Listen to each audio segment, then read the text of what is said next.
and with the added pressure of a damning report into her own government's readiness for Brexit. At least 40 of the MPs are threatening to vote against her Brexit deal if and when it's agreed, if it keeps Britain in a form of customs union with the EU. The risk of a no deal was spelt out in a report today by the Independent National Audit Office that warned it would mean delays at ports and an increase in smuggling. Our political editor, Kerry Given, has this. The independent government watchdog, the National Audit Office, says if there's no Brexit deal agreed with the EU, the situation at the borders could be chaos. Thousands of exporters wouldn't be ready to cope. Criminal gangs and terrorists could exploit the gaps in border security. The warning comes only weeks before when Number 10 hopes it could get a deal and put it to a deal or no deal vote in the Commons. This is presumably their best analysis of where we are, and I think it should act as cold water for people. You know, people should wake up and see this is a potential reality in 6 months' time. Let's not go there. We should not fear no deal because there's other think tanks out there who show a completely different story. You know, we've interviewed one today on the Select Committee who said, you know, it's not going to be disastrous for our economy or doom and gloom as some people are predicting. It holds no fear for you. No. Theresa May was hosting the King and Queen of the Netherlands for lunch today. Their two-day visit has woven in and out of her Brexit struggle. Yesterday, a heated cabinet discussion on Brexit overran, nearly making the Prime Minister late for the formal welcome. Last night was given up to a state banquet in their honour, and she might have hoped to be prepping for a meeting this evening with her backbenchers, some of whom she knows have submitted letters demanding a vote of no confidence in her leadership. What can she say to make you pull back your letter? It'd take a lot for me to pull back my letter. What I'd like her to say is quite bluntly is that she's going to chuck checkers. You know, there's 50 MPs now who all wanted to chuck checkers and start delivering what the public voted for. So that's what we'd like to hear. I don't think we will hear it. What I think we will see, I'm afraid, is it'll be very stage managed. The whips will be doing their fantastic job, which they're paid to do, in ensuring people clap in the right places and cheer the Prime Minister. But I obviously won't be clapping, neither will some of my colleagues. In Strasbourg, the European Council President suggested to the European Parliament that extending the transition after Brexit was an idea that came from Theresa May at last week's summit. Since Prime Minister May mentioned the idea of extending the transition period, let me repeat that if the UK decided that such an extension would be helpful to reach a deal, I am sure that the leaders would be ready to consider it positively. Number 10 sources say it was the EU that brought up the extended transition, but Number 10 has embraced it as an option and is having a tough time selling it.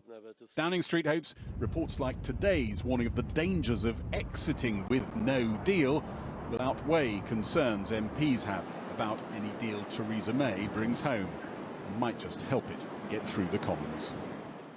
Well, Kerry Given joins us now from the lobby of the House of Commons. Gary, there was a great forecast of a sort of lynching by these backbench Tories. Was there? No, nothing of the sort, really. One MP came out afterwards, Michael Fabricant, and said it wasn't Daniela in the lion's den, it was a petting zoo.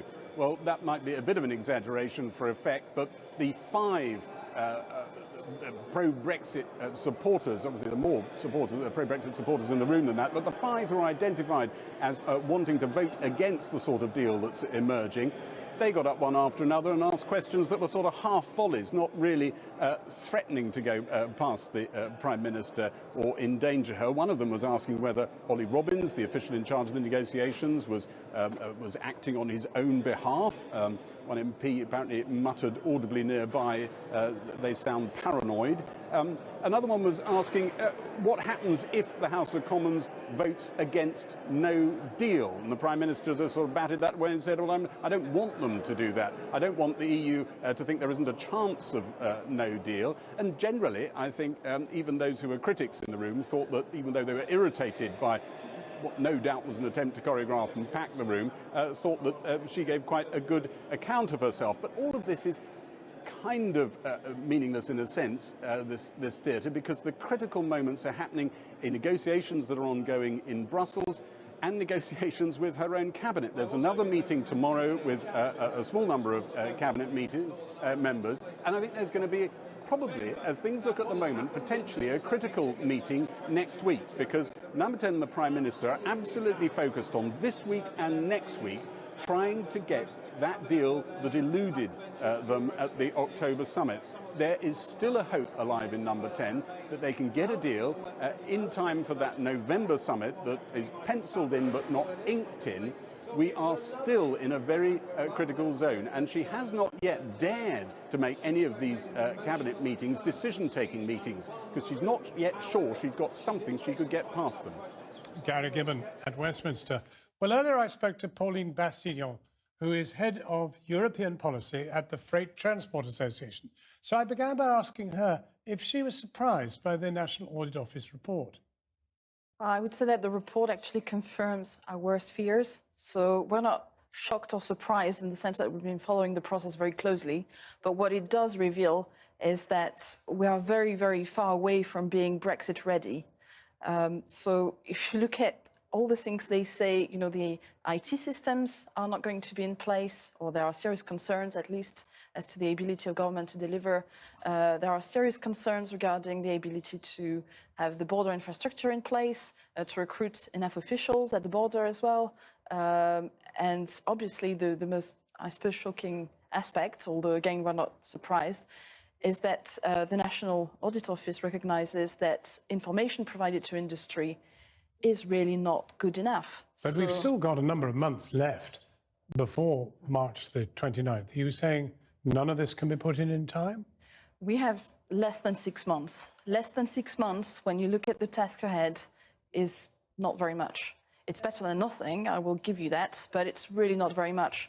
And given the tasks, given all the things that need to be done, not only by government, not only by ports, but also by logistics companies, by retailers and manufacturers, at the moment, industry is asked to take on a gamble and basically to decide for itself what it thinks is going to be the outcome and decide to put in place certain measures or not.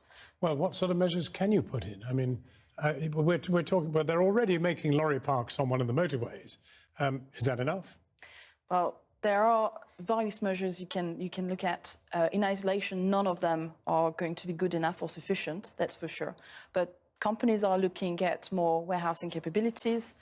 Some companies are trying to see if alternative routes could be used, although I think that would be extremely limited in practice because of, well, lack of capacity anyway. You mean sort of bring stuff in through Newcastle instead of through Dover? I mean, that kind of thing. Well, bringing them to different ports is certainly something that is being considered.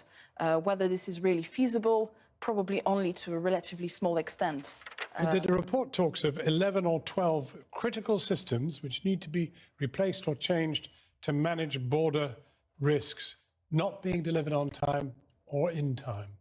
That's right. And we've been raising concerns about this, actually, for a while.